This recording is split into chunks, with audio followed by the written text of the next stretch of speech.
Ayan, hello everyone. Great morning sa ating lahat. We are here again for another podcast for you Zoomers.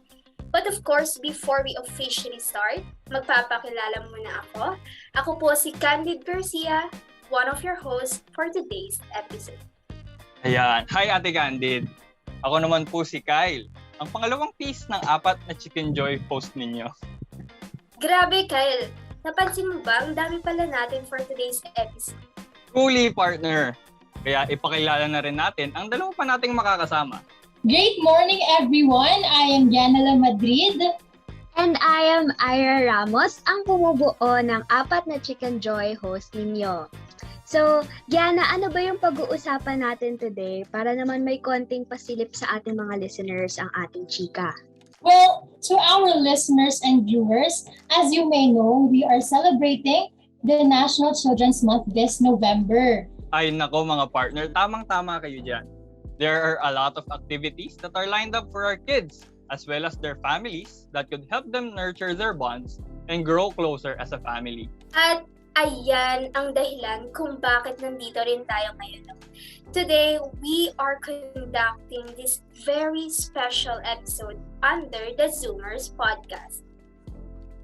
Grabe, special na special talaga, no? And will make you feel even more special because for this episode, we will be talking about the reality of families in the new normal.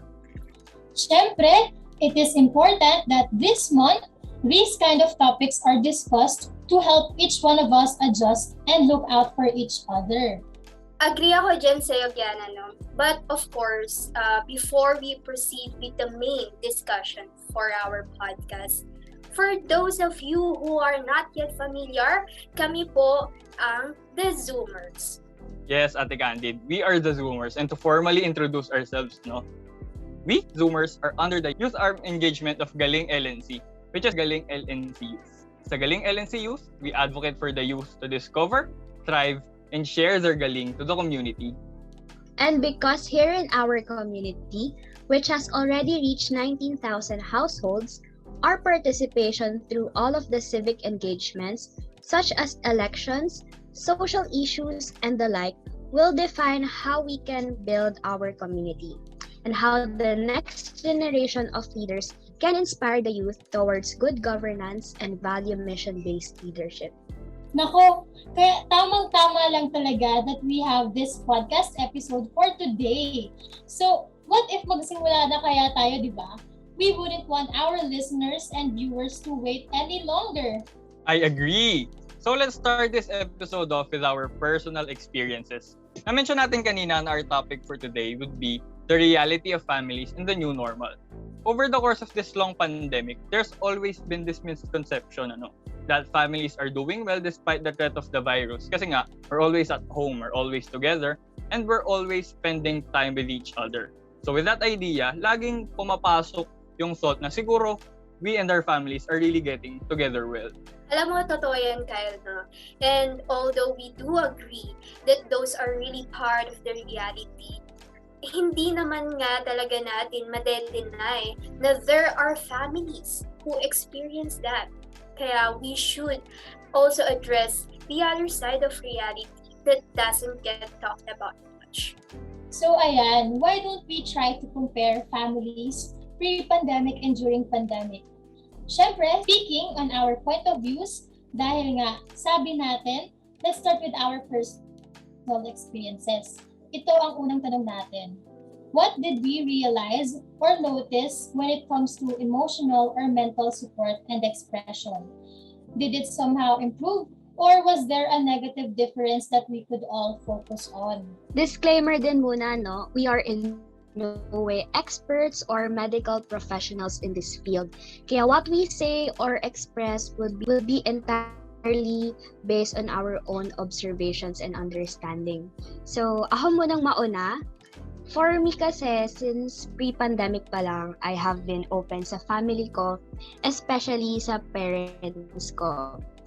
Nakakapagkwento ko ng good days ko and yung mga struggles ko sa academics or yung mga nararamdaman ko. And I've noticed na they have been very supportive sa akin. And sometimes, nagbibigay pa sila ng advice. So, ako rin naman sa kanila, nakikinig ako whenever they have their worries and mga struggles. So, I think sa aming family, we are very open sa communication. Tapos, ngayong pandemic, na-realize ko na mas naging tight kami kasi we've realized kung gaano ka-draining tong experience natin. And with that, parang mas tinatry namin i-teach other kapag nararamdaman namin na down yung isa't isa. Pero syempre, iba-iba naman yung situation in every family. Merong iba na nahihirapan mag-open up, merong iba na hindi ganun ka-open yung communication nila with their family. For you, Kyle, ano ba yung nararanasan mo ngayong pandemic sa inyong family? Oh, so ako, for me personally, with the question, did it somehow improve or was there a negative difference that we could all focus on? Siyempre, we can't deny the facts siguro na the pandemic has really brought negative experiences within each and every one of us. Sobrang daming negative experiences na nabuo. Siyempre, with the pressure of the pandemic, and siyempre, yung mga buhay natin nagkaroon ng complete 180-degree turn from what we used to do and what we're doing now. So, when it comes to family for me, siguro with all those negative things na nangyayari, I can say that the support mentally and emotionally with my family at least has been an overall net positive actually. Kasi, onting story time, our family was actually one of, hindi naman, pero kami yung parang isa sa mga minalas at nadapuan ng COVID. So, 4 kami pakyaw lahat. So, during those times, it was really hard. Kasi it was a time where yung mga bagay sa COVID was totally unknown. Na parang each passing day, inaabangan mo. Wala, kailan bibigat yung dibdib ko, kailan ako ubuhin ng malala. So, those things.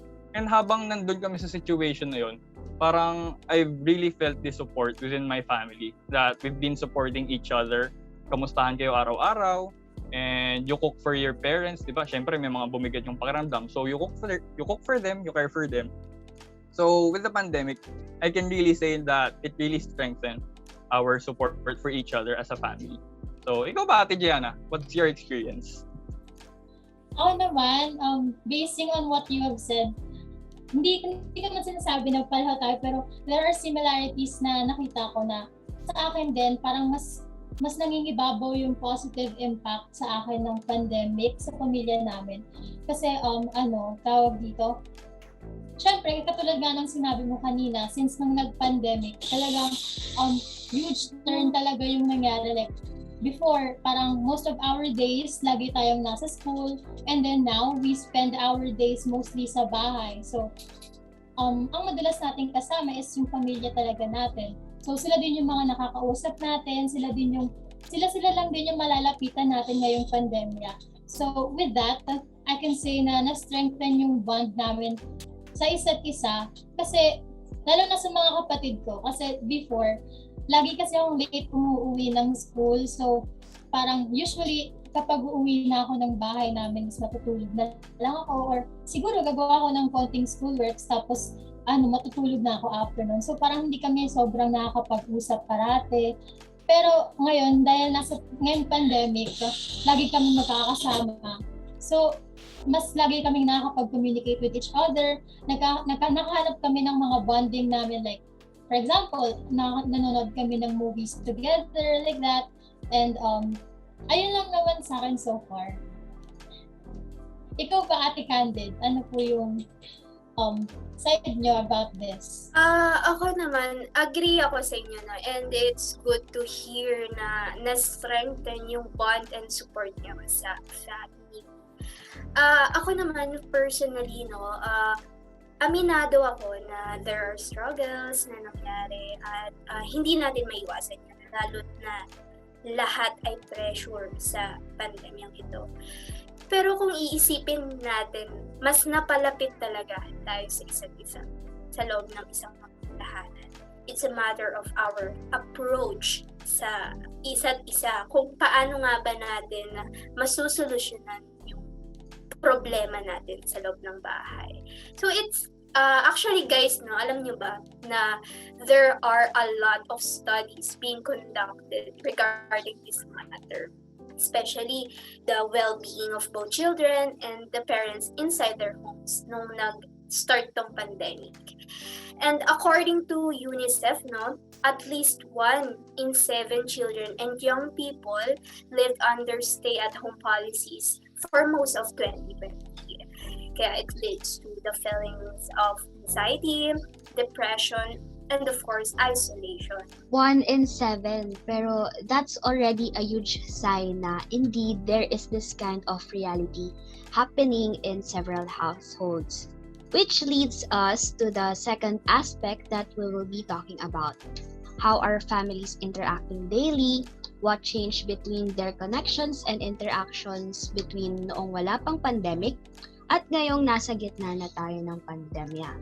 That's really a good topic, Ate Aira. No? So I guess with that said, I'll go first naman ngayon.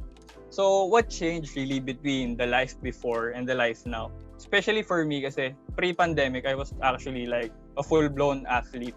Na like Ate Gianna here, no? I was one of those people na umuwi na lang talaga ako para matulog. And I was one of those people na kahit sa isang bahay kami nakatira ng pamilya ko, there were days na hindi na talaga kami nagkikita. Kasi uwi ako gabing-gabi mga around 10, 11. Eh yung kuya ko sa Manila nag-aaral, so dapat natutulog siya ng maaga kasi nagko-commute siya papasok. So, ayun, basta it's always pagkaka-uwi ko, it's either yan, nakahiga na sila sa mga kwarto nila, nagpapahinga na. Tapos ako, magpapahinga pa lang, kakain pa ako, maliligo, magbibihis.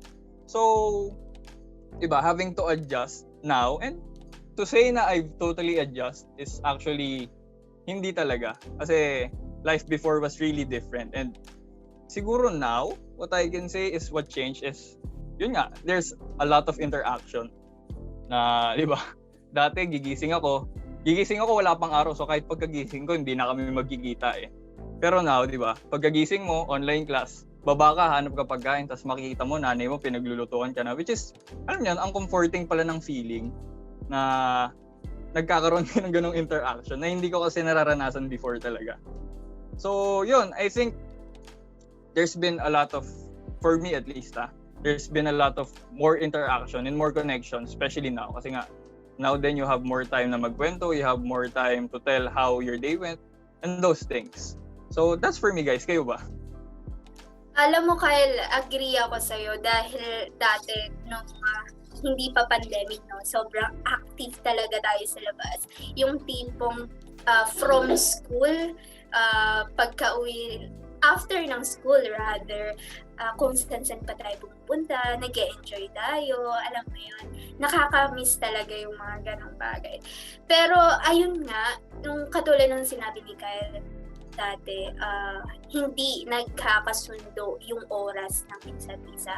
Pagising mo, papasok ka na, wala na sila, hindi mo sila makikita, hindi ka nila makikita. Pag uwi mo, yung iba tulog na, tapos hindi nila alam na umuwi ka na pala dahil sobrang late mo na umuwi, dahil nga marami kang agenda araw-araw. Alam mo yun. Pero ngayon, nung nag-pandemic, maraming changes in terms of interaction kasi parehas lang tayo ng ginagalawan. At parehas tayo ng oras sa isang lugar. Kaya wala tayong choice dahil pare-parehas tayong nandito at tayo-tayo lang din ang mag-uusap. Pero ayun, good thing na naranasan natin ulit yung sabay-sabay kumain ng almusal, ng tanghalian, ng hapunan, at doon natin nararamdaman yung pagkapamilya, pagkatahanan sa pamilya. Ikaw naman, Aira, ano sa tingin mo? Sa aming family, ang notice kong change is mas sabay-sabay na kaming gumawa ng bagay. Same sa inyo. Pero sa amin kasi, parang nasanay kami sa household na kanya-kanya. Pero ngayong may pandemic, parang nagkakaroon na kami ng interaction na and bonding na sabay natin gawin tong gardening, for example. Dahil na curious na rin ako dati, wala naman akong care sa pag-gardening kasi nakikita ko lang si mama, pero nare-relax siya doon. So ako naman, na-curious na lang din ako, paano ba tong gardening na to? Bakit parang relax na relax yung nanay ko? Or example is, gusto ko mag-bake. So pati yung mama ko, magtatanong na, anong i-bake mo? So, sabay na kami niyan, magbe-bake na kami na, sige, bake tayo nitong banana bread, ganyan. O kaya, bake tayo ng cookies naman sa susunod. So, ngayong may pandemic, parang sabay-sabay na namin ginagawa yung mga kanya-kanya dati naming hobbies or mga activities. So, ikaw, Gianna, paano naman sa inyo? Ayun, so katulad din ng mga sinabi nyo at saka ng sinabi ko kanina, talagang yung relationship namin ngayon ng pamilya namin is talagang nag-strengthen talaga. Kasi nung dati nga na hindi kami masyado nakakapagkita dahil nga sa schedule din. Ngayon parang since pati yung parents ko, yung daddy ko bigla siyang nag-work from home, so madalas lagi talaga siyang nasa bahay. Tapos pansin ko din kasi na nung pre-pandemic, nagluluto na ako ng dinner ng food para sa family ko noon that time. Pero ang ginagawa ko kasi that time is magluluto lang ako ng pagkain para sa kanila, tapos after that aakit na ako ng kwarto ko para gumawa ng mga school works, gano'n. Tapos sila na yung kukuha na lang ng pagkain nila, gano'n. Kumbaga hindi kami nagsasabay-sabay kumain parati dati. And then, ngayon, napansin ko naman na compared sa dati nga, mas napadalas yung pagkain namin together. Tapos, marami nga din akong mga natutunan na lutuin ngayon dahil kailangan parang ako yung nagluluto talaga ng food namin para sa pamilya ko, and then doon nagsasabay-sabay kaming kumain, and with that din ang dami ko pang natutunan na i-bake kasi nga dito dahil sobrang daming free time, tapos possible pa nga na minsan sa mga niluluto ko or sa binibake ko, minsan manonood pa yung kapatid ko, tas magpapaturo siya, gano'n. Kumbaga, there are things that we are doing right now na hindi namin nagawa before kasi nga puro parang kumbaga may sarili kaming mga mundo, gano'n. So, grabe no, it's not surprising anymore how there is usually a common ground among us young people when it comes to this aspect in our homes. So, let us see naman pagdating sa overall setup of our families. What can you guys observe sa arrangement ninyo sa inyong mga bahay before and during the pandemic? For me naman, ang pinaka na-observe ko na nag-iba din since nag-pandemic is yung mga taskings namin mga magkakapatid dito sa bahay. Mas naging strict kumbaga kasi nung dati nga, nung may pasok pa tayo, since the whole day nasa school tayo, doon na tayo magla-lunch, hindi tayo required na maghugas ng mga plato pagka lunchtime natin, di ba? Hindi tayo required gumawa ng mga ganung bagay. And now, ngayong nag-pandemic, minsan pinoproblema pa natin na habang nasa online classes tayo, ay may wawalisin pa ako mamaya. Ay, hugasan ko pa yung mga pinagkainan namin kanina. Ay, magtutupi pa pala ako mamaya. Kumbaga, wala sa isip natin yung mga ganong worries nung pre-pandemic kasi yung mind natin is laging nasa school, ganon. And ayun lang naman, si Ate Aira, kayo po. So, sa akin naman, Gianna, same lang din sa'yo, sa tasking din. Ang pinagkaiba lang is wala akong kahati kasi mag-isa lang ako and ikaw, may mga kapatid ka.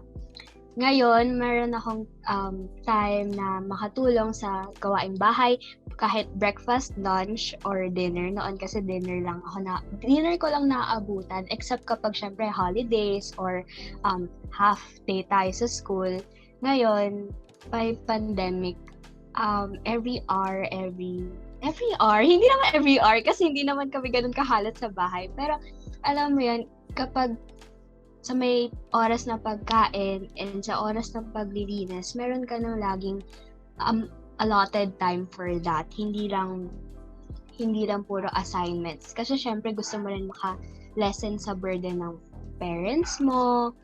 Tapos, para na rin self-therapy. Kasi na ngayon, parang na-realize ko na nakakatulong yung paglilinis sa mood ko and sa mood ng nasa paligid ko. So, ikaw naman, Candid, anong sa'yo? Arrangement. In terms of arrangement sa task, siguro sa amin ang masasabi ko ay may kanya-kanyang role na, no? Kasi meron tayong mga bagay na nakasanayan na o kaya dito ka magaling, tapos ito yung kaya mong gawin, so dito ka.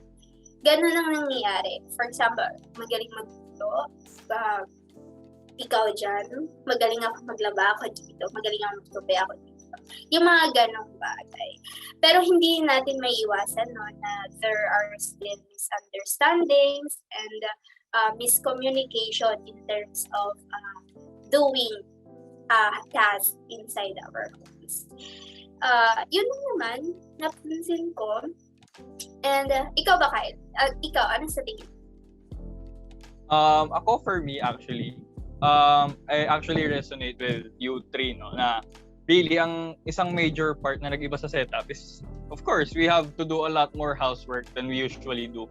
Kasi nga, andito na tayo sa bahay. And parang one thing I find ironic kasi, di ba nga pre-pandemic, we were always out of the house. So parang yung nanay ko, the house was always kept clean. Or at least pag uuwi ako, lagi kong napapansin, ay, ang linis naman ng bahay. Kasi di ba, ay, ang linis naman. Tapos parang ngayon, laging makalat. Di ba? Parang, di naman ako umaalis ng kwarto, pero pag bababa ako, kalat naman dito sa baba. Tapos ayun, ang ironic lang din na parang fun argument lang namin ng nanay ko na sinasabi niya, kalat-kalat ng bahay, kalat-kalat ng bahay, lagi kasi kayo nandito. Ay, saan ako lulugar, ma? Dati wala ako lagi. Sinasabi niyo, pumirpi ka naman ng bahay, lagi kang wala. Sa ibang bahay ka na lang matulog, ganyan-ganyan. Tapos parang ngayon, galit siya kasi lagi kami nandito. So saan ako lulugar, ma? Yun, pero kidding aside, no, those were actually the things that changed in the setup. And of course, especially when it comes to academics, that we had to adjust na we have to learn in an online setting. And of course, for me, one thing that I really like that changed in my setup at least is that I get the chance to cook more for my family kasi alam niyo, it's really complimenting to hear compliments with your food. Lalo na sa tatay ko na when he gets home from work, tapos makakakain siya ng luto mo, tapos kala niya luto ng nanay mo pero ang sarap, pero ikaw talaga yung nagluto, ganun. Tapos ayun, and one last thing that had a really, really major change for us actually was a setup when it comes to safety, from a safety standpoint. Kasi nga, as I mentioned, my father goes home from work every day kasi my father has to work on ground kasi he works in retail. So, with anyone who's not familiar, he works in supermarket operations. So, kailangan niyang magpatakbo ng supermarket for the needs of, di ba, ang mga common people. Alam yun, grocery, supermarket, matao yun, di ba? So, there's always this risk of getting the virus actually. And yun yung naging dilemma namin nung kasagsagan ng pandemic kasi parang my father was pinned to choose whether you work from home or you work on ground. And managing operations while you're at home, sobrang hirap niya gawin. Kasi nga, syempre, kailangan mong i-supervise yung mga nangyayari. And mahirap mag-supervise ng isang store na wala ka. So yun, from a safety standpoint siguro, parang ngayon, we always have to, wear the usual. And one more thing that changes, parang we avoid parang social, hindi naman social, pero you try to avoid hugs and kisses. Alam mo yun, family things na, kasi nga, with the threat of the virus. Ayun, so from a safety standpoint talaga, sobrang daming nagbago. And especially, pag may kakatok sa pinto, alam niyo yun, dati pag may kumatok sa pinto, bubuksan mo lang, papapasukin mo, papakainin mo pa merienda, wala tayong paki. Pero ngayon, di ba, you have to mind the people that are coming in and out of your homes. So yun lang. And so ayun nga, out of all the comparisons that we've made, and syempre yung observations natin that resulted from the pandemic, one more question that stands still is, did the quarantine really strengthen the bonds of families? So I think I'll go first by trying to answer that question. For me, I can really say that the pandemic really strengthened the bonds on a net positive. The pros outweigh the cons by a huge amount. Pero, of course, with that said, we can't really disregard the cons that comes with the pandemic. And one con or one dilemma that always happens sa gantong setup is, of course, when you have more time with your parents, you have more time to argue. Diba? Hindi mo pagkakailangan since lagi kayong magkakasama. So there's really more time para magtalo kayo. When it comes to those things, housework, ganyan. So yun lang actually talaga. Yun lang yung napansin ko, that you argue often or a lot more often when you're with your family. So would I say that it's bad? Actually, no. Kasi arguments actually strengthen relationships. Diba? I think I can say that it actually strengthens relationships. But as long as it doesn't go to a certain extent or a tantamount extent that arguments would lead us to wrong. Alam niyo yun. So for me, yun. That's really just one of the negatives that comes with it. Pero I hope that with those negatives, we try our best na para gawing positive yun and gawing parang beneficial yun para sa atin. So that's it for me. Ikaw ba, Ate Aira? What's your take on that? For me naman, based sa sharing natin, I can see na from our answers, mas naging positive or nag-strengthen yung bonds ng family. Kasi as you've said, nagkaroon tayo ng mga time para mag-spend sa family, may mga bonding na naganap. But I can't speak from in a general point of view, no? Kasi syempre, iba-iba tayo ng situation sa family. Mayroong ibang family na hindi sila comfortable na magsama-sama sa isang household. Meron dahil nga sa mga conflicting na arguments nila or mga opinions sa buhay. Pero in our sharing naman, I can say that tayo are blessed na meron tayong ganitong setup na dahil tayo nag-strengthen. Kasi we can say that yung family natin is parang nakukuhaan na rin natin siya ng lakas ng loob to fight this pandemic. Parang magkakaroon tayo ng motivation to get up every day kasi meron tayong pamilyang pinangahawahan pa. And with that, ang other side naman nun, merong ibang families na hindi ganun yung iniisip nila rather. Kasi yun yung minsan parang source of stress dahil hindi nila nakukuha ng emotional support katulad nung sa first question natin or mental support. So, ayun. Ikaw ba Gianna? What do you think? So, ayun. Katulad din naman ng sinabi nyo na mas nangingibabaw talaga yung positive side ng pandemic. Kumbaga, sa atin, sa mga based on our sharing is mas nag-strengthen talaga yung bond natin sa pamilya natin since mas marami nga tayong time to communicate with each other, mas marami tayong time with each other. So, with that, I can say na sa amin, sa pamilya namin, mas it strengthened, kumbaga, more on mas naging mas malakas yung pamilya namin with this pandemic kasi share ko lang din na hindi super lakas ng bond ko with my mother. Like, kumbaga, kasi katulad nga lang din na sinabi ko kanina na after school ko na lang sila nakikita, gano'n. Tapos parang ngayon kasi, share ko lang kasi nag-positive ako sa COVID before, noong March. Tapos, with that, tawag dito, si mommy yung nag-risk na mag-alaga sa akin. And then, siya yung kasi in-isolate, syempre, nag-positive ako, so kailangan i-isolate ako. So, I was in their room, tapos yung lahat ng family ko is, hindi ko nakikita. Kumbaga si mommy lang yung nakikita ako ng time na yun. Tapos, medyo na-overwhelm ako kung bakit, tsaka kinakabahan ako kasi, although si mommy sinasabi niya sa akin na willing naman siya na mag-risk kasi gusto niyang alagaan ako, gano'n. Kinakabahan pa din ako kasi ayoko na ako yung maging reason na makahawa or parang maging positive yung nanay ko din dahil sa akin, gano'n.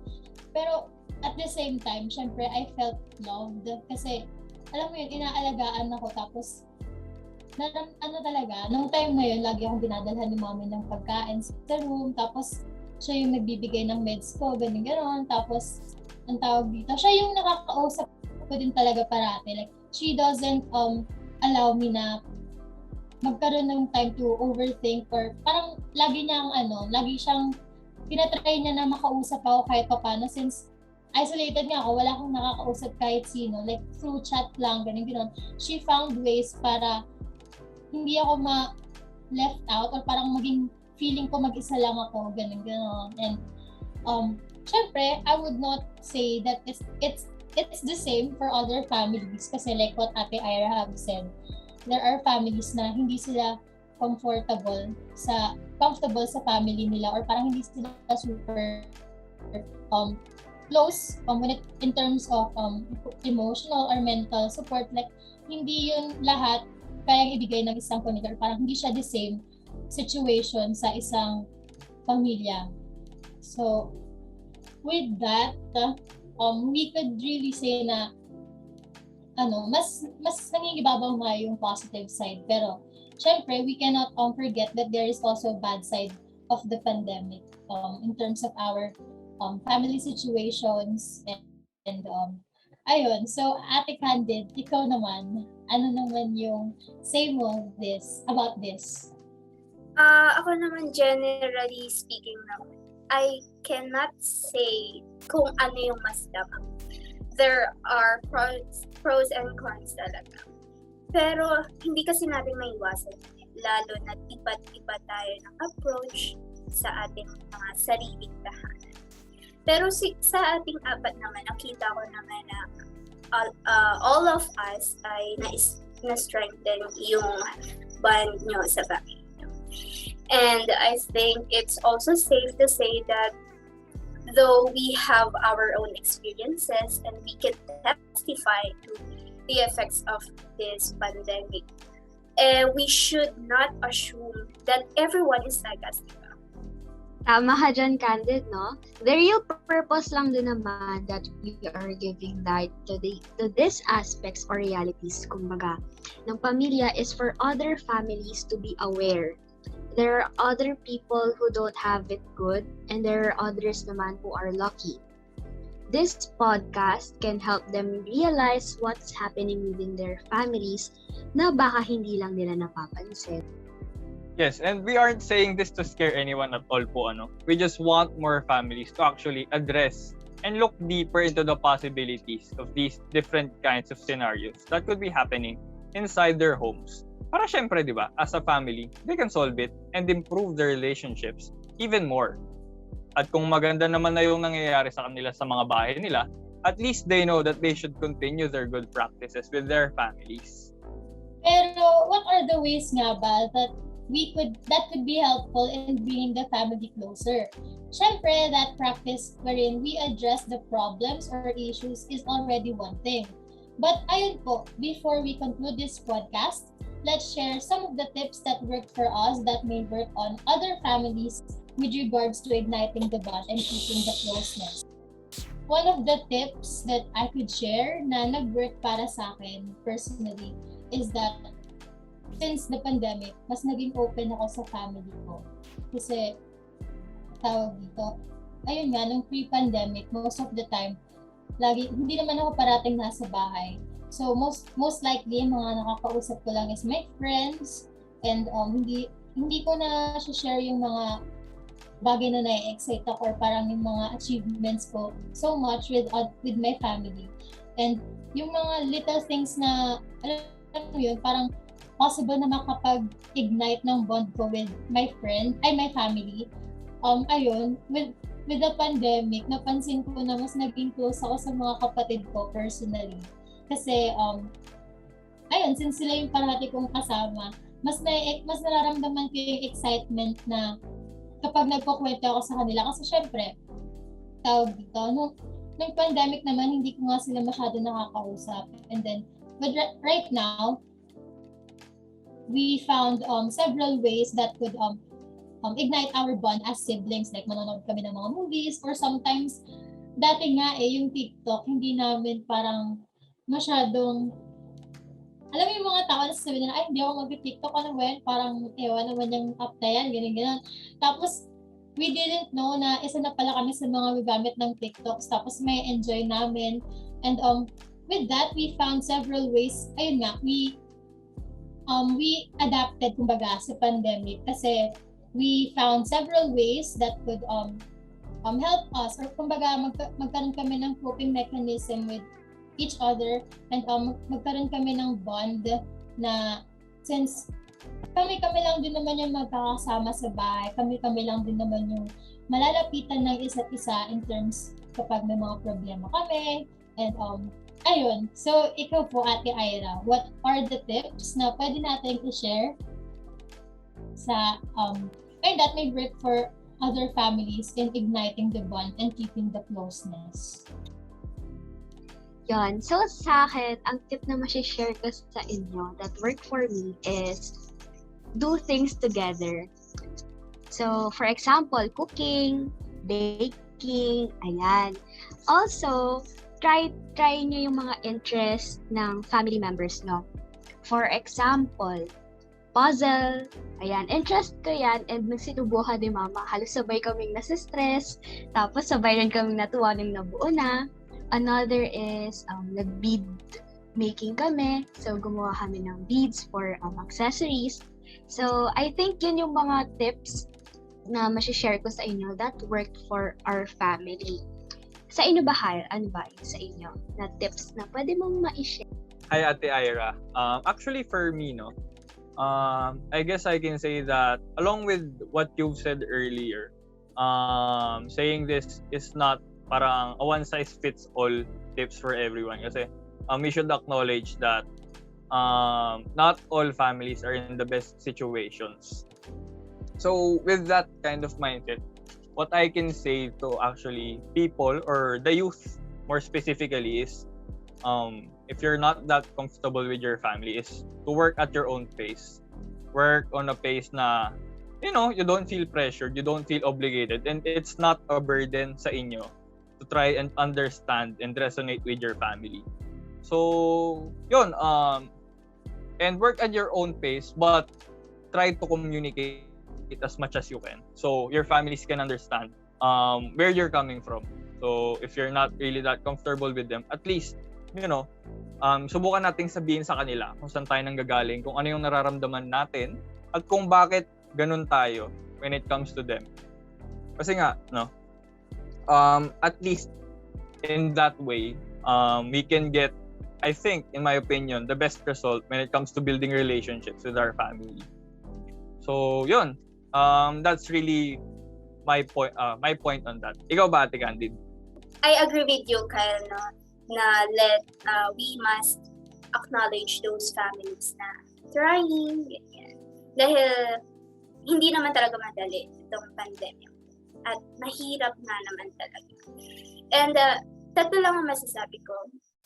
Reconnect, validate, and of course, respect.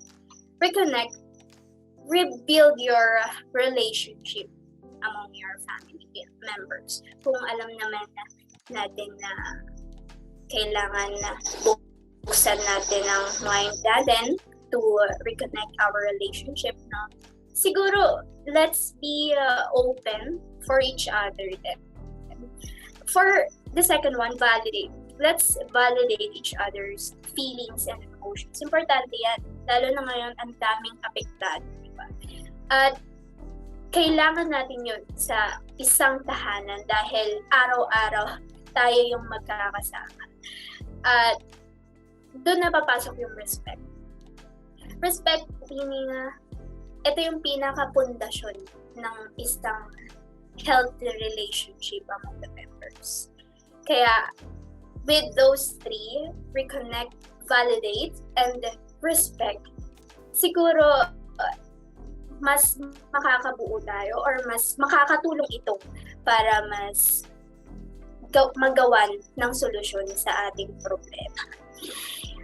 At ayan, grabe, ang dami nating na-share.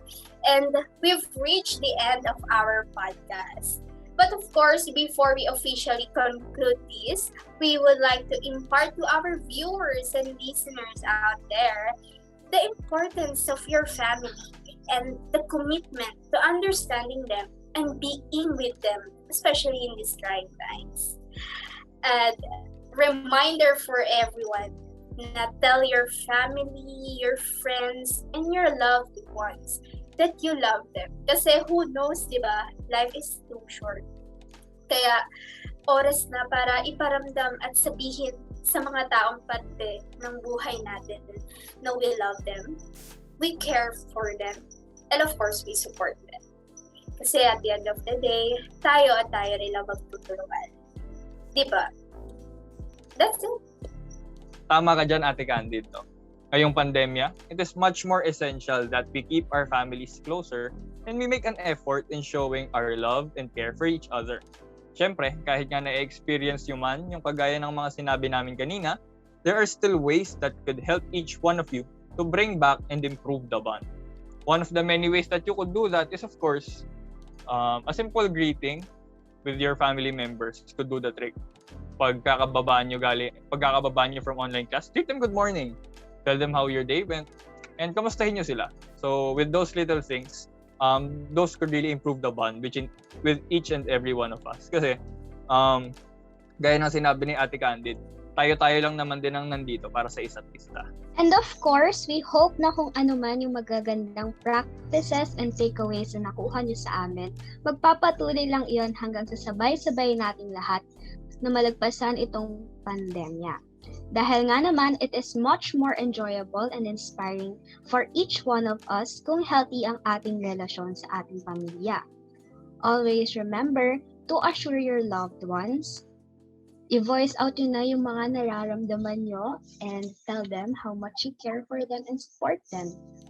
Give them patience and respect dahil sa pandemyang to, sobrang nakaka-drain and exhausting. So, your patience is much appreciated. And also, respect them. Okay? I agree, Ate Aira. And one of my takeaways din talaga is yung isa sa mga tips na sinabi ni Ate Candid, which is yung tatlo, yung reconnect, yung validate, and yung respect. It is important din talaga na since ngayong pandemic nga, parang dinala din tayo ng pamilya natin, yung kasama natin. So it is important for us to reconnect with each other and to validate. Siyempre, we do not know what goes in each of our family members' mind. So it's important to validate their feelings. Kumbaga, consider them as part of your family. Kumbaga, it's important that we do not invalidate their feelings. Kasama na rin doon yung respect natin.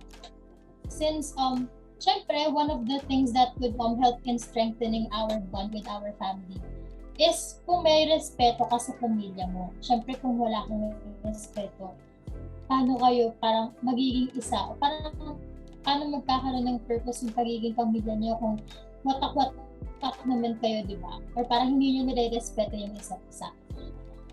So ngayong National Children's Month, let's take this as an opportunity to nurture our relationship with our own families and have some bonding.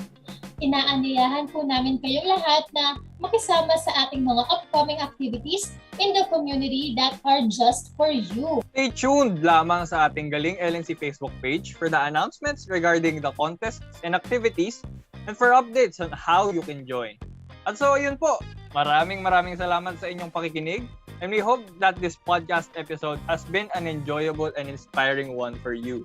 And of course, to connect with us, you may like and follow our official Facebook page, GalingLNC, and subscribe to our YouTube channel, Pilipinas Team.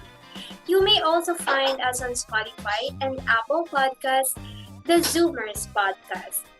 At kapag bored kayo, pwede nyo mapakinggan ulit ang aming mga podcast na Vids and Beans, R3D2, at Alab Hangout. So once again, I am Aira. I am Kyle. And I am Candid. And I am Gianna Lamadrid, one of your hosts for tonight. And we hope to see you next time, LN citizens, GalingLNC Youth, and to our viewers and listeners out there. Once again, great morning, Lancaster New City, And magandang araw, Pilipinas!